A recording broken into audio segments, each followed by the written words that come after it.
আসসালামু আলাইকুম। আজকে আমি রান্না নিয়ে এসেছি। দেখেন, কাঁঠালের বিচি দিয়ে আজকে মাছ রান্না করব।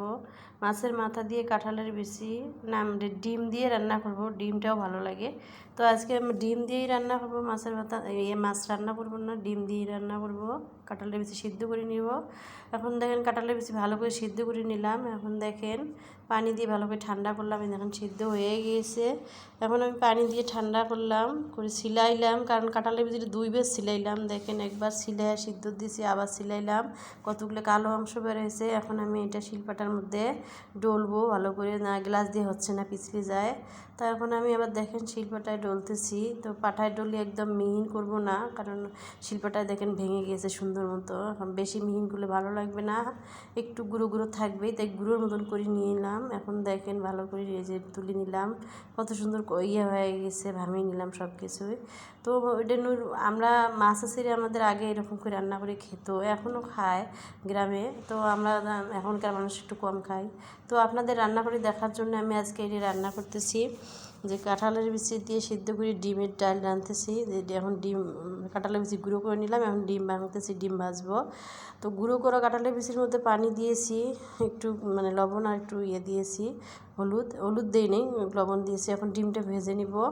এভাবে ডিমটা ভেজে নিয়ে যে কড়াইয়ের মধ্যে ডিম ভাজবো, সেই কড়াইয়ের মধ্যে ওইটা কাঁঠালের বিচির এর মধ্যে দিয়েই দিব, কারণ তাহলে ঘ্রাণটা ভালো হয়। যে ডিম দিয়ে রান্না অনেকটা ঘ্রাণটা অনেক স্বাদ হয়, অনেক মজার হয়।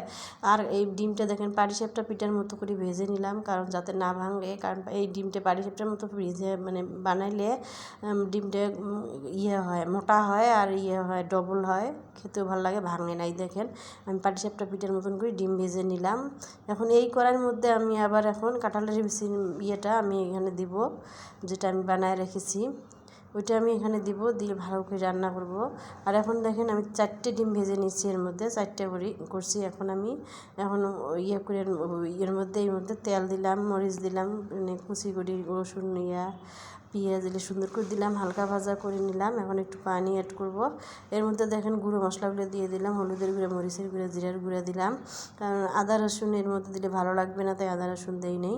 তা এখন একটু রসুনের দিয়েছি, এই যে দেখেন, কারণ রসুন বাটা দিয়েছি, আদা দিলে ভালো লাগবে না, তাই আদা দিয়ে ভালো করে কষিয়ে নিতেছি, যেন একটু তো উপরে পানি ভেসে আসে, তেল ভেসে আসে, তাই এইভাবেই রান্না করতেছি। তেলটা ভেসে আসলে ভালো লাগে, তখন তেল ভেসে আসছে, ওই দেখেন কষানো হয়ে গিয়েছে।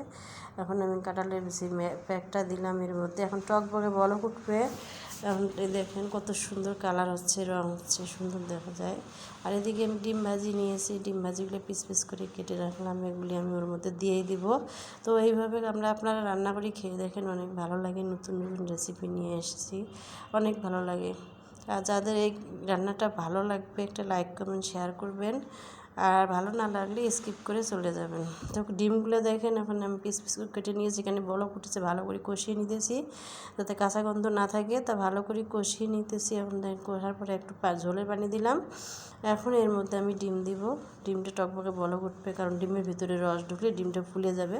এখন টকবকে বলক উঠেছে, আর এখন দেখেন কত সুন্দর টকবকে বলক উঠছে। আমি পিস পিস করা ডিমগুলো এর মধ্যে দিয়েই দিলাম। এখন কিছুক্ষণ জাল করব, জাল করার পরে দেখেন ঘনত্ব একটু হয়ে আসবে, খুব ঘন করা যাবে না, একটু পাতলা পাতলা থাকবে। আর নামানোর আগে একটু জিরের গুঁড়া ছিটিয়ে দিব, তাহলে ভালো লাগবে। এখন দেখেন টকবকে বলক উঠেছে, এখন অনেক দেখেন ঘনত্ব হয়ে গেছে, এই তো হয়ে গেছে, ঘন ঘন হয়ে গেছে। এখন দেখেন তরকারিটা হয়ে গেছে, আমি নামিয়ে দেবো, এই এখন নামিয়ে দিলাম। তো আল্লাহ হাফেজ।